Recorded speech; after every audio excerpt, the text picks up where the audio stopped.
Selanjutnya kami persilakan calon wakil presiden nomor urut 3, Bapak Mahfud MD untuk naik ke atas panggung dan menyampaikan visi, misi, dan program kerja. Pak Mahfud, waktu Bapak 4 menit, kami akan mulai ketika Bapak mulai berbicara. Silakan. Assalamualaikum warahmatullahi wabarakatuh. Mari kita bersujud semuanya, saudara-saudara di seluruh Indonesia, kepada Ibu kita dalam rangka mengucapkan selamat Hari Ibu 22 Desember 2023 ini. Dan sesudah ini kita lanjutkan pengabdian kita kepada Ibu Pertiwi.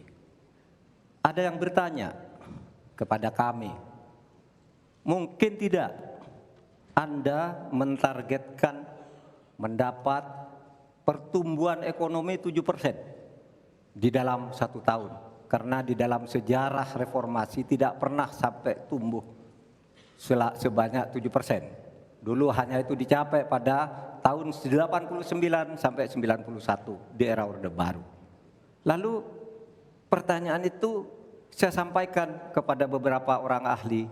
Lalu mereka mengatakan hanya karena kebodohan kita ini tidak bisa menaikkan pertumbuhan ekonomi menjadi 7% karena kita ini kaya raya dengan sumber daya alam dan sumber daya manusia yang hebat.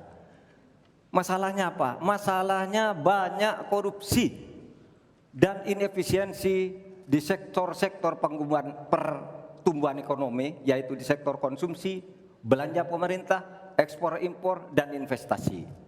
Jadi dengan demikian karena banyak korupsi, dan itu memang betul terjadi. Coba lihat, berdasar hasil SIGI, Transparansi Internasional, korupsi terjadi di lembaga legislatif, eksekutif, dan yudikatif secara besar-besaran. Korupsi juga terjadi di 3 metra alam kita ini. Kita menginjak bumi, ada korupsi di tanah dan pertambangan. Kita ke laut, ada korupsi di masalah kelautan. Kita melihat udara, pesawat terbang kita, ternyata di udara juga banyak korupsi. Akibatnya apa? Rakyat miskin. Saya ketemu dengan seorang bernama Teddy dan Joni di Padang, seorang atau 2 orang pegawai angkutan perusahaan truk, menyatakan tidak pernah bisa mendapat subsidi minyak yang disediakan oleh negara karena tidak pernah sampai di korupsi.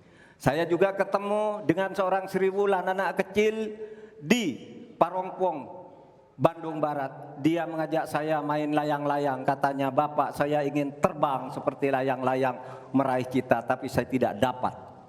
Kemudian saya ingat pulau saya, Madura. Di Madura itu kaya dengan gas alam, tetapi sampai sekarang tidak pernah dioptimalkan untuk dimanfaatkan. Maka kuncinya adalah bagaimana kita memberantas korupsi. Lalu ada yang tanya kepada saya, "Bapak, kalau Bapak jadi wakil presiden orang takut ditangkap." Saya panggil para ekonom dan para pelaku usaha, "Apa betul Anda takut kepada saya kalau saya wapres?" "Tidak, Bapak, justru kami perlu seorang penegak hukum seperti Bapak.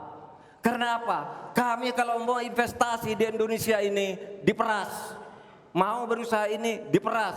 Kalau kami bayar padahal diperas, lalu ketahuan kami ditangkap, katanya kami menyuap." Itulah Indonesia ini pada saat ini. Oleh sebab itu, saudara sekalian, kita harus lawan korupsi. Menimbang istilah anak muda, "Hai koruptor, kutabrak kau. Hai wir, mundur kau wir. Nah korupsi, setabrak." Saudara sekalian, ini semua dalam rangka agar terjadi pemerataan seperti ketentuan pasal 3 Undang-Undang Dasar. Di Al-Quran disebut kaila yakuna dolatan bainal yang. Jangan biarkan kekayaan itu hanya beredar di antara orang kaya. Waktu Bapak selesai. habis. Baik, terima kasih Pak Mahfud.